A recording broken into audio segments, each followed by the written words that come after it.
உஷாரம்மா உஷாரு, ரொம்ப ரொம்ப உஷாரு.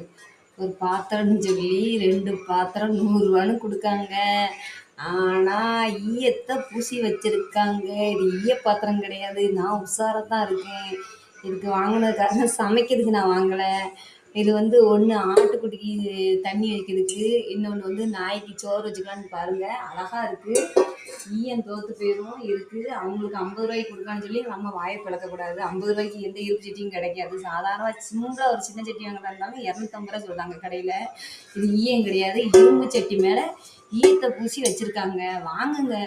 ஆடு குட்டிக்கு, மாட்டுக்குட்டிக்கு தண்ணி வைக்கிறதா இருந்தா இந்த பாத்திரத்தை வாங்குங்க. சமைக்க இந்த பாத்திரம் யூஸ் ஆகாது. அடுப்புல வச்ச உடனே ஈயம் பூரா உருகி நம்ம வயிற்றுக்குள்ள போய் கடப்படா கடப்படான்னு உருட்ட ஆரம்பிச்சிடும். தயவு செய்து கவனமா இருங்க. அவங்க விற்காங்க. அவங்க ரேட்டுக்கு தாங்க அவங்க விற்காங்க. நம்ம ஏமாறாம இருங்க.